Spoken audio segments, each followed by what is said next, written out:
कर्ण को इतना पता ही नहीं, ऐसा क्या प्रतिबद्ध होना। जिस दिन कौरवों की राज्यसभा में भगवान का अपमान हुआ, भगवान विदुर के घर चले गए। धृतराष्ट्र ने बहुत कहा कि मैंने द्वारिकाधीश के लिए बहुत सारे व्यंजन बनवाए हैं, उनसे कहो यहां आए। नहीं, विदुर के घर गए।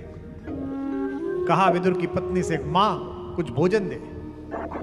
साग बचा हुआ था घर में, बनाना कुछ मत। मां ने कहा कि कुछ ऐसा है नहीं, और विदुर का साग खाया आप सब जानते हैं भगवान ने। वहीं रुक गए।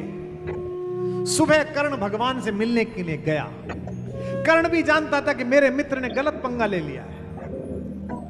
पूरी राज्यसभा बेहोश हो गई थी, अकेले विदुर जागते थे।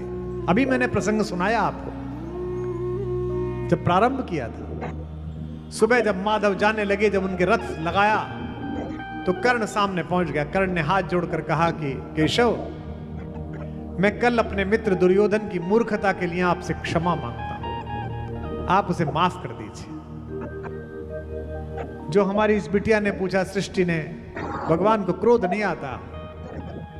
कृष्ण मुस्कुराते रहे, बोले कोई बात नहीं, तुम अपने मित्र की मूर्खता के लिए क्षमा मत मांगो अंगराज।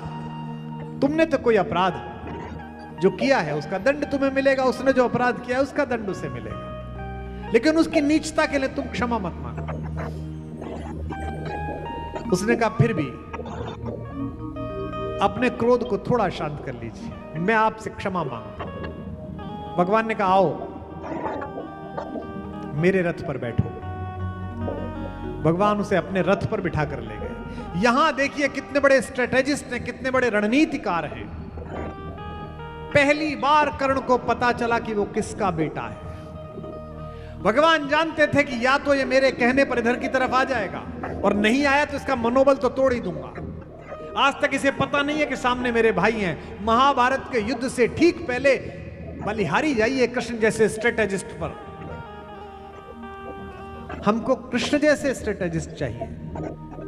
आज से पहले कभी खबर छपती थी कि सरहद पार भारत के दुश्मनों को अज्ञात हमलावर मार गए? ये पहली बार छपी है, जो कि कृष्ण नीति लागू है। अपना सैनिक क्यों खर्च करें, अपनी गोली क्यों खर्च करें, जब उन्हीं के यहां लोग हैं तो वहीं मरवाएंगे। ये कृष्ण नीति है। कृष्ण अपने रथ पर बिठाकर कर्ण को चले।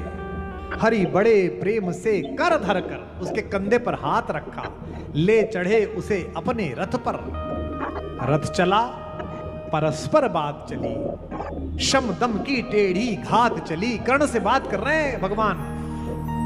शीतल हो हरि ने कहा हाय, अब शेष नहीं कोई उपाय। अंगराज अब कुछ बचा नहीं, हो विवश हमें धनु धरना है, हम सबको धनुष उठाना पड़ेगा। क्षत्रिय समूह को मरना है। मैंने कितना कुछ कहा नहीं, विषबाण कहां तक सहा नहीं। पर दुर्योधन मतवाला है, कुछ नहीं समझने वाला है। चाहिए उसे बस रण केवल, सारी धरती या मरण केवल। हे वीर, उसे कह रहे तुम तो बड़े योद्धा हो। हे वीर, आप भगवान की भाषा देखिए, तुम ही बोलो अकाम। क्या वस्तु बड़ी थी? 5 गांव, 5 गांव देने थे। वह भी कौरव को भारी है, मति गई मूढ़ की मारी है। दुर्योधन को बोधूं कैसे, इस रण को अवरोधूं कैसे। सब राह बंद मेरे आगे, हां एक बात यदि तू माने। अभी भी युद्ध रुक सकता है। कर्ण अकेले में कह रहे हैं, कोई साथ नहीं है, ड्राइवर भी साथ नहीं है, किसी पर भरोसा नहीं कर रहे हैं। एक बात यदि तू माने तो शांति नहीं जल सकती है, समराग्नि अभी टल सकती है। पा तुझे धन्य है दुर्योधन, तू एकमात्र उसका जीवन। तेरे बल की है आस उसे, तुझसे जय का विश्वास उसे। तू संग ने उसका छोड़ेगा, वह क्यों रण से मुख मोड़ेगा। अगर तू उसे छोड़ दे तो वो युद्ध छोड़ देगा।